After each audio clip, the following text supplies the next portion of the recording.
வணக்கம். தலைப்புச் செய்திகளை பார்க்கலாம். நிலச்சரிவால் உருக்குலைந்த வயநாடு கிராமங்களில் 4வது நாளாக தொடரும் மீட்பு பணி. உயிரிழப்பு 350 எட்டும் நிலையில் மண்ணில் புதைந்த 4 பேர் பத்திரமாக மீட்பு.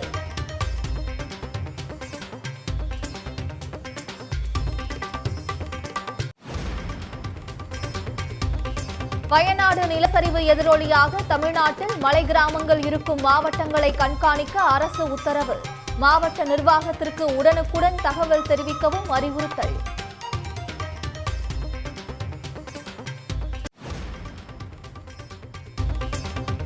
சென்னையில் மாநில அவசர கால செயல்பாட்டு மையத்தில் முதலமைச்சர் மு.க.ஸ்டாலின் திடீர் ஆய்வு. காவிரி கரையோர பகுதிகளில் பாதுகாப்பு ஏற்பாடுகள், மேற்கு தொடர்ச்சி மலை மாவட்டங்களில் முன்னெச்சரிக்கை நடவடிக்கைகள் குறித்து கேட்டறிந்தார்.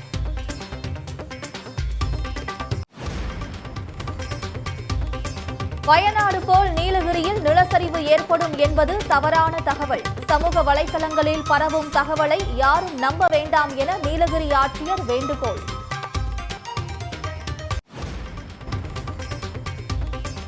மதுரை எய்ம்ஸ் கட்டுமான பணிகளை தொடங்குவதில் தாமதம் ஏற்பட்டதை நாடாளுமன்றத்தில் ஒப்புக்கொண்டது ஒன்றிய அரசு. விரைவில் கட்டுமான பணிகள் முடிக்கப்படும் என ஒன்றிய அமைச்சர் ஜே.பி. நட்டா உறுதி.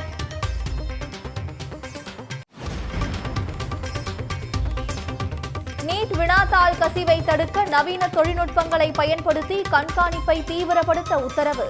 சிசிடிவி, டிஜிட்டல் கைரேகை, சைபர் பாதுகாப்பு போன்றவற்றை பயன்படுத்த தேர்வு முகமைக்கு உச்சநீதிமன்றம் ஆணை.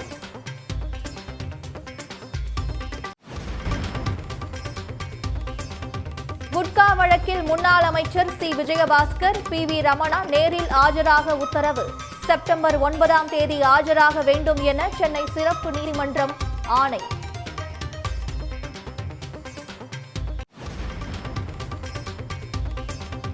நாளை முதல் ஆகஸ்ட் 14 வரை சென்னை புறநகர் ரயில்கள் ரத்து செய்யப்படுவதால் பயணிகள் கலக்கம்.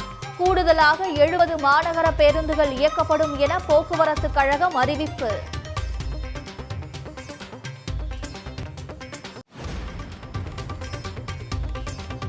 தமிழ்நாடு மீனவர்கள் கைது விவகாரத்தில் இந்தியா இலங்கை கூட்டு நடவடிக்கை குழு கூட்டம் விரைவில் நடத்தப்படும். சென்னை உயர்நீதிமன்றத்தில் ஒன்றிய அரசு தகவல்.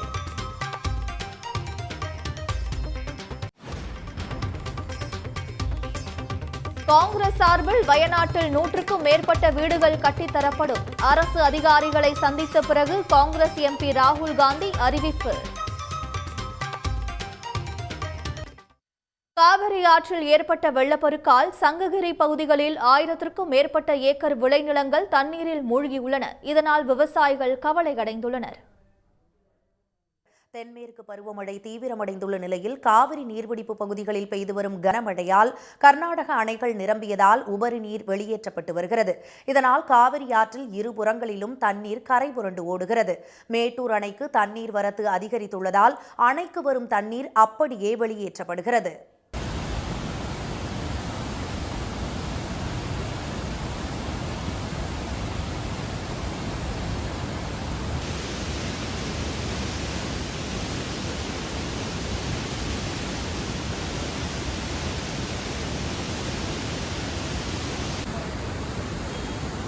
மேட்டூர் அணையின் 16 கண் பாலம் வழியாக ஆர்ப்பரித்து செல்லும் தண்ணீரின் அழகை ஏராளமான பொதுமக்கள் கண்டு ரசித்தனர். அணையிலிருந்து வெளியேற்றப்படும் மதகின் அருகே பாறையில் 4 நாட்களாக சிக்கி தவிக்கும் நாய்க்கு ட்ரோன் மூலம் உணவு வழங்கப்பட்டது. காவிரி ஆற்றில் நீர்வரத்து அதிகரித்துள்ளதால் சேலம் மாவட்டம் சங்ககிரி பகுதிகளில் உள்ள ஏராளமான வீடுகள் தண்ணீரால் சூழப்பட்டுள்ளன. கோம்புக்காடு, கல்வடங்கம், வெள்ளாளப்பாளையம், புல்லாக்கவுண்டம்பட்டி, ராமக்கூடல், புளியம்பட்டி உள்ளிட்ட காவிரி பகுதிகளில் 1000க்கும் மேற்பட்ட ஏக்கர் விளை நிலங்கள் வெள்ள நீரில் மூழ்கியதால் விவசாயிகள் கவலையடைந்துள்ளனர்.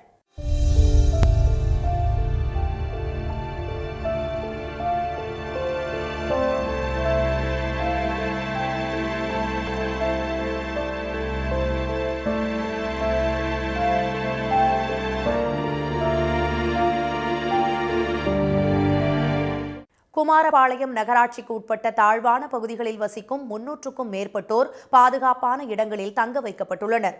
கூடுதல் நீர்வரத்து காரணமாக திருச்சி அருகே கொள்ளிடம் ஆற்றில் 2 மின் கோபுரங்கள் சரிந்து விழுந்தன. சம்பவ இடத்தை சீரமைக்கும் பணிகளை மாவட்ட ஆட்சியர் திரு பிரதீப் குமார் மற்றும் அதிகாரிகள் நேரில் பார்வையிட்டனர். இதனிடையே முக்கொம்பு மேலணைக்கு வினாடிக்கு 1.5 லட்சம் கன அடிக்கு மேல் நீர்வரத்து அதிகரித்துள்ளதால் மேலணையிலிருந்து திறந்துவிடப்படும் தண்ணீர் காவிரி கொள்ளிடம் ஆறுகளில் கரை புரண்டோடுகிறது. இதையடுத்து டெல்டா மாவட்ட மக்களுக்கு மீண்டும் வெள்ள அபாய எச்சரிக்கை விடுக்கப்பட்டுள்ளது. காவிரியில் வெள்ளப்பெருக்கு ஏற்பட்டிருப்பதால் ஆடிப்பெருக்கை முன்னிட்டு பவானி கூடுதுறையில் குளிக்க தடை விதிக்கப்பட்டுள்ளது. திரிவேணி சங்கமத்தில் சங்கமேஸ்வரர் திருக்கோயில் அமைந்திருப்பதால் ஆடிப்பெருக்கு, ஆடி அமாவாசை மற்றும் முக்கிய தினங்களில் ஏராளமான பக்தர்கள் ஒன்று கூடி பவானி கூடுதுறையில் புனித நீராடுவது வழக்கம். இந்த ஆண்டு காவிரியில் வெள்ளப்பெருக்கு காரணமாக கூடுதுறையில் உள்ள கோயில் பரிகார மண்டபங்களை தண்ணீர் மூழ்கடித்து செல்கிறது. இந்நிலையில் ஆடிப்பெருக்கு விழாவிற்கு ஆயிரக்கணக்கானோர் கூடுவார்கள் என்பதால் மாவட்ட நிர்வாகம் சார்பில் பல்வேறு சிறப்பு ஏற்பாடுகள் செய்யப்பட்டுள்ளன. ஆற்றுக்கு செல்லும் படித்துறைகள், பரிகார மண்டபங்கள் உள்ளிட்ட அனைத்து பகுதிகளிலும் தடுப்புகள் ஏற்படுத்தப்பட்டுள்ளன. மின் மோட்டார்கள் மூலம் பக்தர்கள் நீராட தனித்தனியே ஷவர்கள் அமைக்கப்பட்டுள்ளன. இதேபோல குளித்தலை அருகே செல்லாண்டியம்மன் கோயில் பகுதியிலும் காவிரி ஆற்றில் நீராட தடை விதிக்கப்பட்டுள்ளது. ஆற்றுக்கு செல்லும் பாதையில் தடுப்புகள் அமைக்கப்பட்டு பாதுகாப்பு ஏற்பாடுகள் செய்யப்பட்டுள்ளன. வயநாடு நிலச்சரிவு குறித்து விரிவான அறிக்கை தாக்கல் செய்ய அம்மாநில அரசுக்கு தென்மண்டல தேசிய பசுமை தீர்ப்பாயம் உத்தரவிட்டுள்ளது. கேரள நிலச்சரிவு குறித்து தென்மண்டல தேசிய பசுமை தீர்ப்பாயம் தாமாக முன்வந்து விசாரிக்கிறது. நீதித்துறை உறுப்பினர் நீதிபதி புஷ்பா சத்யநாராயணா, நிபுணத்துவ உறுப்பினர் சத்யகோபால் அமர்வில் விசாரணை நடைபெற்றது. அப்போது மீட்பு பணி மற்றும் சேத விவரங்கள் குறித்தும் இனி இதுபோன்று நடைபெறாமல் இருக்க எடுக்கப்படும் முன்னெச்சரிக்கை நடவடிக்கைகள் பற்றியும் கேரள அரசு அறிக்கை தாக்கல் செய்ய உத்தரவிட்டது. நிலச்சரிவு ஏற்பட்ட பகுதிகளில் உள்ள சுரங்கம், குவாரிகள், சாலைகள், கட்டுமான திட்டங்கள் குறித்த விவரங்களை அறிக்கையாக தாக்கல் செய்யவும் தென்மண்டல தேசிய பசுமை தீர்ப்பாயம் உத்தரவிட்டுள்ளது. மேலும் வயநாடு நிலச்சரிவு சம்பவத்தை பாடகமாக எடுத்துக்கொண்டு தமிழ்நாட்டில் எடுக்கப்பட்டுள்ள முன்னெச்சரிக்கை நடவடிக்கைகள் குறித்தும் நீலகிரி, கோவை மாவட்ட ஆட்சியர்கள், தமிழ்நாடு பேரிடர் மேலாண்மை துறை, தமிழ்நாடு வனம், சுற்றுச்சூழல் மற்றும் காலநிலை மாற்றம் துறை செயலாளர், தமிழ்நாடு தலைமை செயலாளர் ஆகியோர் அறிக்கை தாக்கல் செய்ய உத்தரவிட்ட தீர்ப்பாயம் வழக்கு விசாரணையை செப்டம்பர் 9ஆம் தேதிக்கு ஒத்திவைத்தது.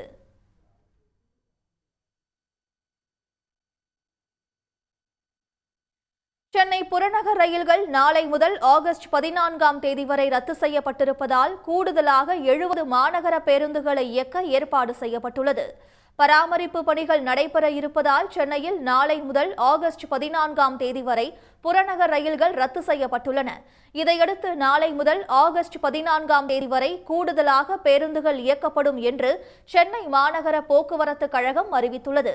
அதன்படி தற்போது இயக்கப்பட்டு வரும் பேருந்துகளுடன் சென்னை பல்லாவரத்திலிருந்து செங்கல்பட்டுக்கு கூடுதலாக 30 பேருந்துகள் நாளை முதல் இயக்கப்பட உள்ளன. பல்லாவரத்திலிருந்து கூடுவாஞ்சேரிக்கு கூடுதலாக 20 பேருந்துகள் இயக்கப்படும் என்று மாநகர போக்குவரத்து கழகம் தெரிவித்துள்ளது. மேலும் கூடுவாஞ்சேரி மார்க்கத்தில் செல்லும் பேருந்துகள் இந்து மிஷன் மருத்துவமனை பேருந்து நிறுத்தத்தில் ஆகஸ்ட் 14ஆம் தேதி வரை நின்று செல்லவும் ஏற்பாடு செய்யப்பட்டுள்ளது. மேலும் தாம்பரத்திலிருந்து தியாகராய நகர் மற்றும் பிராட்வேக்கு கூடுதலாக 20 பேருந்துகள் இயக்கப்பட உள்ளன. விவசாயிகள் நலன் கருதி நடப்பாண்டில் செப்டம்பர் 1 முதல் புதிய விலையில் நெல் கொள்முதல் செய்யப்படும் என்று உணவு மற்றும் உணவுப் பொருள் வழங்கல் துறை அமைச்சர் சக்கரபாணி தெரிவித்துள்ளார். காரிஃப் பருவத்தில் கடந்த மாதம் வரை 3200 நேரடி நெல் கொள்முதல் நிலையங்கள் திறக்கப்பட்டு 3,85,943 விவசாயிகளிடமிருந்து 33,24,166 மெட்ரிக் டன் நெல் கொள்முதல் செய்யப்பட்டு 7,277 கோடி ரூபாய் விவசாயிகளுக்கு வழங்கப்பட்டிருப்பதாக அமைச்சர் சக்கரபாணி கூறியுள்ளார். நடப்பு ஆண்டுக்கான காரிஃப் பருவத்திற்கு சன்னரக நெல்லுக்கு அறிவிக்கப்பட்டுள்ள குறைந்தபட்ச ஆதார விலையான 2,320 ரூபாயுடன் தமிழ்நாடு அரசால் வழங்கப்படும் ஊக்கத்தொகை 130 ரூபாய் சேர்த்து குவிண்டால் ஒன்றிற்கு 2,450 ரூபாய்க்கு நெல் கொள்முதல் செய்யப்பட உள்ளது. இதேபோன்று பொதுரக நெல்லுக்கு அறிவிக்கப்பட்டுள்ள குறைந்தபட்ச ஆதார விலை 2,300 ரூபாயுடன் தமிழ்நாடு அரசால் வழங்கப்படும் ஊக்கத்தொகை 105 ரூபாய் சேர்த்து குவிண்டால் ஒன்றிற்கு 2405 ரூபாய் விலையில் விவசாயிகளிடமிருந்து நெல் கொள்முதல் செய்யப்படும் என்று அமைச்சர் சக்கரபாணி கூறியுள்ளார். தேவைப்படும் இடங்களில் நேரடி நெல் கொள்முதல் நிலையங்கள் திறக்கப்பட்டு புதிய கொள்முதல் விலையில் நெல் கொள்முதல் செய்யப்படும் என்றும் அவர் தெரிவித்துள்ளார். நிலச்சரிவால் கடுமையாக பாதிக்கப்பட்டிருக்கும் வயநாடு பகுதியில் 4வது நாளாக மீட்பு பணிகள் தொடரும் நிலையில் மண்ணில் புதைந்திருந்த 4 பேர் உயிருடன் மீட்கப்பட்டிருப்பது நம்பிக்கையை அதிகரித்திருக்கிறது. சுற்றுலா பயணிகளின் சொர்க்கபுரியாக பச்சை பசேலென காட்சியளித்த வயநாடு தற்போது சேரும் சகதியுமாக சீர்குலைந்து காணப்படுகிறது. மண்ணில் 12 மீட்டர் ஆழம் வரை புதைந்தவர்களை கண்டறியும் அதிநவீன தெர்மல் ஸ்கேனர் கருவிகளை மீட்பு பணியில் ஈடுபட்டுள்ள ராணுவத்தினர் பயன்படுத்தி வருகின்றனர். இந்நிலையில் படவெட்டி குன்னு எனும் இடத்தில் மண்ணில் புதைந்தபடி போராடி கொண்டிருந்த 2 பெண்கள் உட்பட 4 பேர் உயிருடன் மீட்கப்பட்டனர். கடந்த 4 நாட்களாக மண்ணில் புதைந்து கிடந்த அவர்களின் உடல்நிலை மோசமாக பாதிக்கப்பட்டிருப்பதால் உடனடியாக ஹெலிகாப்டர் மூலம் மருத்துவமனைக்கு கொண்டு செல்லப்பட்டனர். நிலச்சரிவில் சிக்கிய வேறு யாரேனும் உயிருடன் உள்ளனரா என ராணுவத்தினரும் பேரிடர் மீட்பு குழுவினரும் அங்குலம் அங்குலமாக தேடி வருகின்றனர். இதனிடையே வயநாடு நிலச்சரிவில் சிக்கி உயிரிழந்தோரின் எண்ணிக்கை 350ஐ நெருங்கியுள்ளது. இதில் 27 பேர் பள்ளி மாணவர்கள். மேலும் 23 பள்ளி மாணவர்கள் உட்பட 298 பேரை காணவில்லை என்று செய்திகள் வெளியாகியுள்ளன. நிலச்சரிவால் பாதிக்கப்பட்ட சிறுவன் ஒருவன் தனது குடும்பத்தை சேர்ந்த 9 பேரை காணவில்லை என மலையாளத்தில் மழலை மொழி கூறுவது வார்த்தைகளில் விவரிக்க முடியாத சோகமாக உள்ளது. അമ്മമ്മ എൻ്റെ അച്ഛൻ പിന്നെ എൻ്റെ കൂട്ടുകാര് ചെറിയമ്മ പിന്നെ അവരെ അച്ഛൻ മൊത്തം 9 പേര്.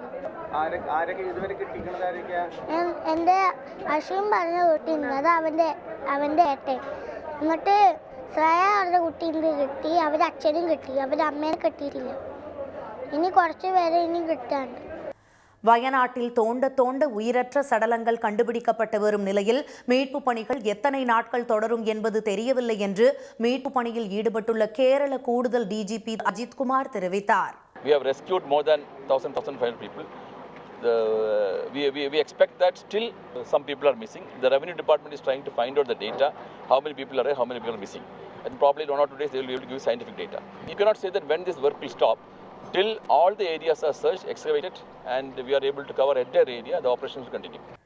நிலச்சரிவு தொடங்கிய இளவிழா பூஞ்சேரா கிராமத்தில் பொக்லைன் வாகனம் செல்ல முடியாத அளவிற்கு அந்த கிராமமே சிதைந்து போய் கிடக்கிறது. மீட்பு பணியில் ராணுவத்துடன் கைகோர்த்துள்ள இஸ்ரோ நிலச்சரிவு ஏற்பட்ட மலைப்பகுதியை புதிய தொழில்நுட்பம் மூலம் துல்லியமாக புகைப்படம் எடுத்து அதனை மீட்பு குழுவினருக்கு வழங்கி வருகிறது. நிலச்சரிவு அதன் ஆரம்ப புள்ளியிலிருந்து சுமார் 8 கிலோமீட்டர் வரை கோர தாண்டவம் ஆடியிருப்பதாகவும் 86,000 சதுர மீட்டர் பகுதிகள் கடுமையாக பாதிக்கப்பட்டுள்ளதாகவும் இஸ்ரோ தெரிவித்துள்ளது.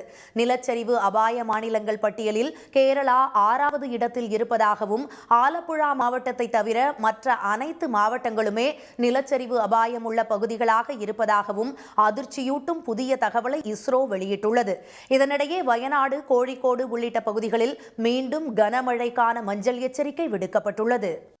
வயநாடு நிலச்சரிவு பாதிக்கப்பட்டுள்ளவர்களுக்கு காங்கிரஸ் கட்சி சார்பில் 100க்கும் மேற்பட்ட வீடுகள் இலவசமாக கட்டித்தரப்படும் என மக்களவை எதிர்க்கட்சித் தலைவர் ராகுல் காந்தி உறுதியளித்துள்ளார்.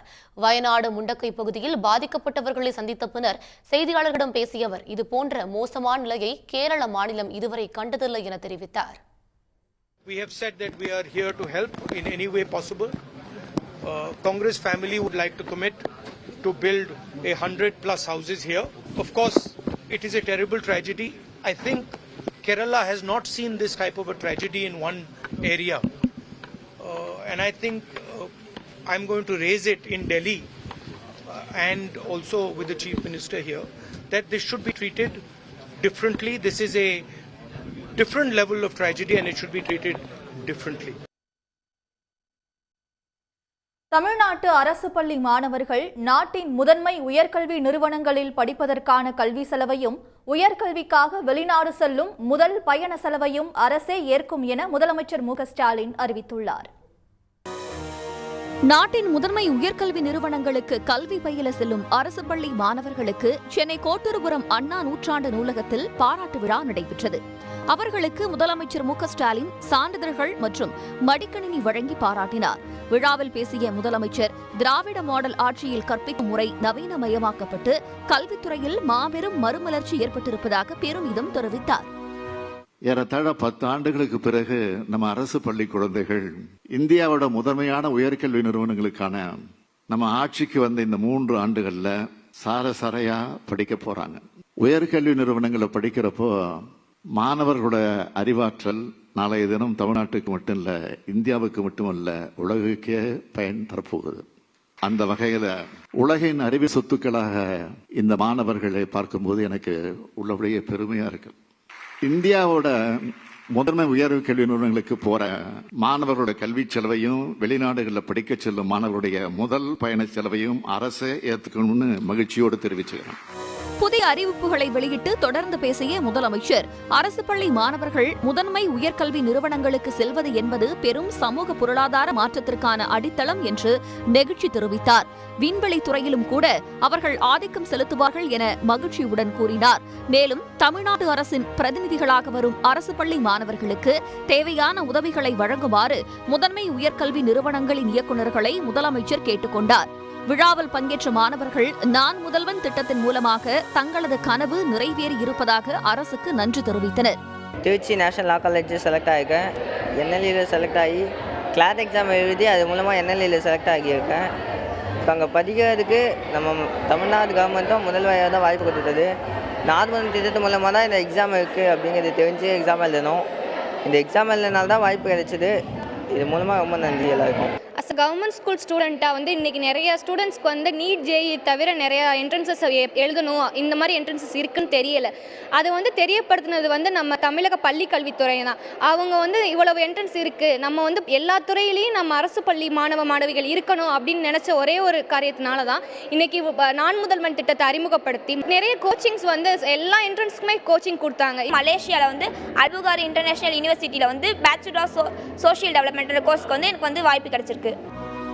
விழாவில் பேசிய சென்னை ஐஐடி இயக்குநர் காமகோடி, ஐஐடியில் சேரும் அரசு பள்ளி மாணவர்களின் எண்ணிக்கை உயர்ந்து வருவது மகிழ்ச்சி அளிப்பதாக தெரிவித்தார். கல்வித்துறை வளர்ச்சிக்கு முக்கிய பங்காற்றியதாக அமைச்சர் அன்பில் மகேஷை முதலமைச்சர் மு.க.ஸ்டாலின் உள்ளிட்டோர் பாராட்டினர். மதுரை எய்ம்ஸ் மருத்துவமனை கட்டுமான பணிகள் தாமதமாவது உண்மைதான் என்று முதன்முறையாக மக்களவையில் ஒன்றிய அரசு வெளிப்படையாக ஒப்புக்கொண்டுள்ளது.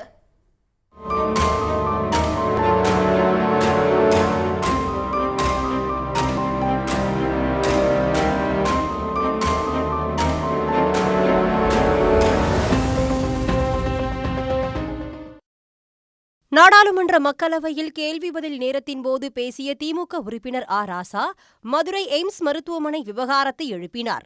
மதுரை எய்ம்ஸ் மருத்துவமனை அறிவிக்கப்பட்டு 5 ஆண்டுகளாகியும் இன்னும் கட்டப்படாதது ஏன் என்று அவர் கேள்வி எழுப்பினார்.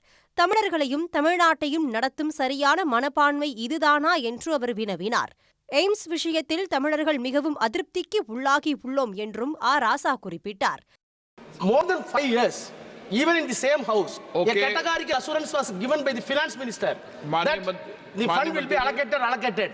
Till no brick, a single brick was not laid down in the place. Sir, the pain is not even the list. Madurai is not there. Is it the correct attitude towards the Tamil and Tamil Nadu, sir? Please clarify. We are highly disappointed. Please. ராசாவின் கேள்விக்கு பதிலளித்த ஒன்றிய சுகாதாரத்துறை அமைச்சர் JP. Nadda, Madurai AIIMS கட்டுமான பணிகள் தாமதமாவதை வெளிப்படையாக முதன்முறையாக ஒப்புக்கொண்டார். சில நுட்பமான காரணங்களால் தாமதம் ஏற்படுவதாகவும் விரைவில் அங்கு கட்டுமான பணிகள் நடப்பதை நீங்கள் பார்ப்பீர்கள் என்றும் அமைச்சர் நட்டா உறுதியளித்துள்ளார். I respect the sentiments of the honorable member. Madurai has been All India Institute of Medical Sciences, which has been sanctioned and cleared by the cabinet. We are very much concerned because of some technical reasons. It has been delayed, and we accept the delay. But the government is committed, and the work has started, and very soon you will see that the construction work will take place. Madurai தொப்பூரில் கடந்த 2019ஆம் ஆண்டு AIIMS மருத்துவமனைக்கான கட்டுமான பணிகளுக்கு பிரதமர் நரேந்திர மோடி அடிக்கல் நாட்டினார். ஆனால் இதுவரை அங்கு பணிகள் எதுவும் நடைபெறவில்லை. மறுபுறத்தில் ஜம்மு காஷ்மீர், இமாச்சல் பிரதேசம், மேற்கு வங்கம் உள்ளிட்ட இடங்களில் எய்ம்ஸ் மருத்துவமனைகள் கட்டப்பட்டு செயல்பாட்டுக்கும் வந்துவிட்டது குறிப்பிடத்தக்கது. வயநாட்டில் ஏற்பட்ட நிலச்சரிவை போல நீலகிரி மாவட்டத்திலும் நிலச்சரிவு ஏற்படும் என்று சமூக வலைதளங்களில் வதந்தி பரவி வருவதாகவும் பொதுமக்கள் அதனை நம்ப வேண்டாம் என்றும் நீலகிரி மாவட்ட ஆட்சியர் லட்சுமி பவ்யா வேண்டுகோள் விடுத்துள்ளார். நீலகிரி மாவட்டத்தில் கடந்த 2 வாரங்களாக மழை பெய்து வருவதால் பல்வேறு இடங்களில் மண்சரிவு ஏற்பட்டு வருகிறது. நாளை மாலை வரை நீலகிரி மாவட்டத்தில் மிக கனமழை பெய்யும் என்று இந்திய வானிலை மையம் எச்சரிக்கை விடுத்த நிலையில் அரக்கோணத்திலிருந்து 32 பேர் கொண்ட தேசிய பேரிடர் மீட்புக் குழு நேற்று உதகை வந்தடைந்தது. இந்த நிலையில் தேசிய பேரிடர் மீட்புப் படை மற்றும் தீயணைப்புத் துறையினர் பயன்படுத்தும் உபகரணங்களை உதகை மாவட்ட ஆட்சியர் லட்சுமி பவ்யா தண்ணீரு ஆய்வு செய்தார். பின்னர் செய்தியாளர்களை சந்தித்த அவர், வயநாட்டில் ஏற்பட்ட நிலச்சரிவை போல நீலகிரி மாவட்டத்திலும் நிலச்சரிவு ஏற்படும் என்று சமூக வலைதளங்களில் பரவி வரும் செய்தி வதந்தி என்றும் பொதுமக்கள் அதனை நம்ப வேண்டாம் என்று கேட்டுக்கொண்டார். இவ்வாறான வதந்தி பரப்புவோர் மீது காவல்துறை மூலம் நடவடிக்கை எடுக்கப்படுவது உறுதி என்றார் அவர். நான் கேள்விப்பட்டேன், சில ரூமர்ஸ் ஸ்ப்ரெட் ஆகிட்டுருக்கு டிஃப்ரெண்ட் சோஷியல் மீடியாவில். என்னென்னா வயநாட்டில் இப்படி ஆகிட்டுருக்கு, இங்கே கூட அப்படியே ஆகும், இந்த மாதிரி ரூமர்ஸ் ஆகிட்டுருக்கு. மக்கள் நிறைய பேனிக் ஆகுறாங்க. சோஷியல் மீடியாவில் சர்க்குலேட் ஆகிற ரூமர்ஸ் தயவுசெய்து இந்த மாதிரி என்கரேஜ் பண்ணாதீங்க. மழையால் ஏற்படும் பாதிப்புகளை எதிர்கொள்ள 500 பேர் கொண்ட 42 குழுக்கள் தயார் நிலையில் இருப்பதாக தெரிவித்த ஆட்சியர், பாதிப்புகள் தொடர்பாக மாவட்ட ஆட்சியர் அலுவலகத்திற்கு 1077 என்ற எண்ணை தொடர்பு கொள்ளலாம் என்று கூறினார். நீலகிரியில் நிலச்சரிவு அபாயம் உள்ள இடங்களை ஆய்வு செய்து அறிக்கை தர விரைவில் இந்திய புவியியல் துறை வல்லுநர் குழு வரவுள்ளதாக அவர் தெரிவித்தார். இந்த நிலையில் காவல்துறை கட்டுப்பாட்டு அறைக்கு 0423 244 11 என்ற எண்ணிலும் தனிப்பிரிவு அலுவலகத்திற்கு 949 810 1260 என்ற எண்ணிலும் தொடர்பு கொள்ளலாம் என்று மாவட்ட காவல் கண்காணிப்பாளர் சுந்தர வடிவேல் அறிக்கை வெளியிட்டுள்ளார். இலங்கை கடற்படையினரின் தாக்குதலால் உயிரிழந்த மீனவரின் உடலை தமிழ்நாடு கொண்டுவரவும் படுகாயமடைந்திருக்கும் மீனவர்களை மீட்க வலியுறுத்தியும் ராமேஸ்வரம் மீனவர்கள் காலவரையற்ற வேலைநிறுத்த போராட்டத்தை அறிவித்திருக்கின்றனர். ராமேஸ்வரம் மீன்பிடி துறைமுகத்திலிருந்து நேற்று முன்தினம் மூக்கையன், முத்து முனியாண்டி, மலைச்சாமி, ராமச்சந்திரன் ஆகிய மீனவர்கள் விசைப்படகில் கடலுக்கு சென்றனர். நடுக்கடலில் அவர்களது படகின் மீது இலங்கை கடற்படையினர் ரோந்து கப்பலால் மோதி தாக்குதல் நடத்தியதில் விசைப்படகு தண்ணீரில் மூழ்கியது. அப்போது கடலில் குதித்த மலைச்சாமி நீரில் மூழ்கி உயிரிழந்தார். மலைச்சாமி உடலையும் படுகாயமடைந்த முத்து முனியாண்டி, மூக்கையன் ஆகியோரையும் கடற்படையினர் இலங்கை கொண்டு சென்றுவிட்டனர். ராமச்சந்திரன் என்ற மீனவர் குறித்து தகவல் எதுவும் கிடைக்கவில்லை. இச்சம்பவத்தால் ராமேஸ்வரம் மீனவ கிராமங்களில் கடும் கொந்தளிப்பு ஏற்பட்ட நிலையில் நேற்று அவர்கள் மறியல் போராட்டத்தில் ஈடுபட்டனர். இந்நிலையில் மீனவர் சங்கங்களின் அவசர ஆலோசனைக் கூட்டம் ராமேஸ்வரத்தில் நடைபெற்றது. இதையடுத்து மலைச்சாமியின் உடலையும் படுகாயமடைந்த முத்து முனியாண்டி, மூக்கையன் ஆகியோரையும் மீட்க வலியுறுத்தி காலவரையற்ற வேலைநிறுத்த போராட்டத்தை மீனவர்கள் அறிவித்துள்ளனர். அந்த இறந்த பாடியை தமிழகத்துக்கு கொண்டு வரணும். அந்த காணாம போன மீனவரை உயிரோடு கொண்டு வந்தா எங்களுக்கு ரொம்ப நல்லது. அப்படி கொண்டு வர முடியாவிட்டாலும் அவரை இறந்து கொண்டு வந்தாலும் அவரை கொண்டு வரணும். எப்படி ஒரு மீனவர்களுக்கு 10 லட்சம் தமிழக அரசு உடனே அறிவிச்சோ அது மாதிரி அந்த மீனவரை எடுக்க முடியாவிட்டாலும் அவருக்கு இழப்பீடு ஒரு 10 நாளைக்குள்ள அறிவிக்கணும். இதை கண்டிச்சு ராமேஸ்வரத்துல காலவரற்ற வேலை நிறுத்தம் அறிவிச்சிருக்கோம். தமிழக அரசு, மத்திய அரசு உடனே துரித நடவடிக்கை எடுத்து இன்னும் ஒரு 4 நாளைக்குள்ள கொண்டுட்டு வரணும். அப்படி இல்லை என்றால் அடுத்த கட்ட போராட்டத்தை மீனவர் சங்கம் கூடி முடிவெடுப்போம். உயிரிழந்த மீனவருக்கு தமிழ்நாடு அரசு 10 லட்சம் ரூபாய் இழப்பீட்டுத் தொகை அளித்துள்ள நிலையில் காயமடைந்தவர்களுக்கும் இழப்பீடு வழங்க வேண்டும் என மீனவர் சங்க பிரதிநிதிகள் கோரிக்கை வைத்துள்ளனர். நடுக்கடலில் காணாமல் போன மீனவர் ராமச்சந்திரனை தேடும் நடவடிக்கை தீவிரப்படுத்த வேண்டும் என்றும் அவர்கள் வலியுறுத்தியுள்ளனர். 2019 நீட் தேர்வு ஆள்மாறாட்ட மோசடி வழக்கில் 4 மாதங்களில் குற்றப்பத்திரிகை தாக்கல் செய்ய சிபிசிஐடி போலீசாருக்கு உத்தரவிட்ட உயர்நீதிமன்ற மதுரை கிளை சிபிஐ உள்ளிட்ட ஒன்றிய விசாரணை அமைப்புகள் ஒத்துழைப்பு வழங்காவிட்டால் நீதிமன்றத்தை நாடலாம் என்றும் கூறியுள்ளது.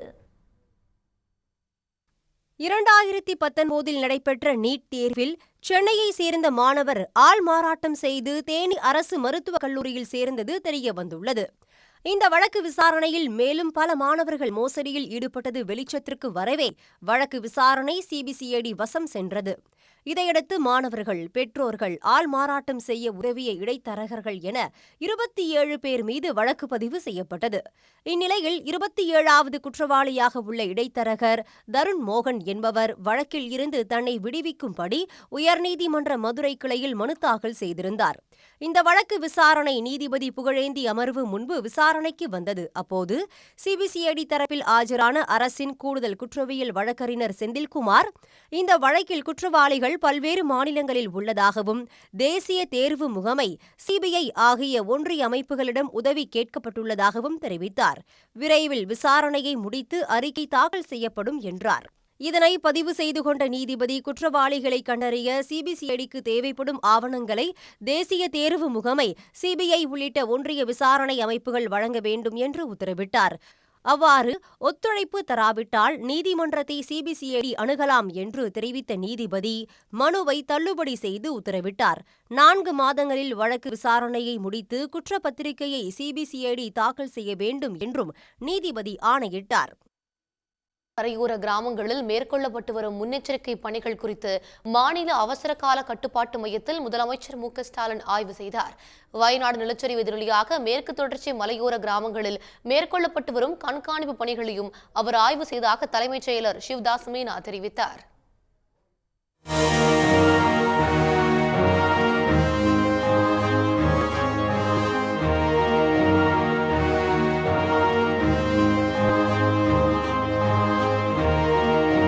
தஞ்சாவூர், அந்த மயிலாடுதுறை, கடலூர் இந்த 3 மாவட்டங்களில் அங்கே எந்தெந்த பகுதியில் ஒரு 2 லட்சம் 1.5 லட்சம் கியூசெக்ஸ் தண்ணி வரப்போ எந்தெந்த பகுதியில் எந்தெந்த குக்கிராமங்களில் தண்ணி வர்றதுக்கு வாய்ப்பு இருக்குது, அதுக்கு தண்ணி வர்றதுக்கு வெயிட் பண்ணாமல் அட்வான்ஸில் முன்னெச்சரிக்கையாக மக்களை அந்த பாதுகாப்பான இடத்துக்கு கொண்டு போகிறதுக்கு அவங்களுக்கு ஷிஃப்ட் பண்ணுறதுக்கு ஏற்பாடு பண்ணியிருக்காங்க.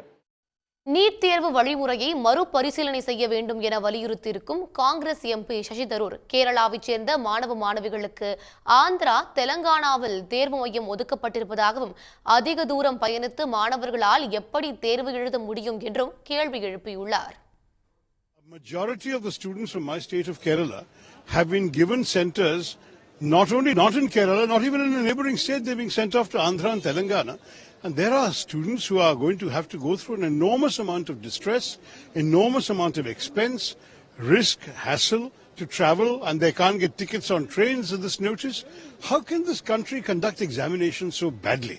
I have just seen Minister Nadda along with a delegation of Kerala MPs. The matter is very serious. The entire way in which this whole NEET system is being conducted, whether it's NEET PG, whether it's NEET UG, they really need to rethink it and find a better, more efficient and certainly more humane way. Sun News WhatsApp சேனலை follow செய்யுங்கள். QR கோடை scan செய்து Sun News ஓடு இணைந்திருங்கள்.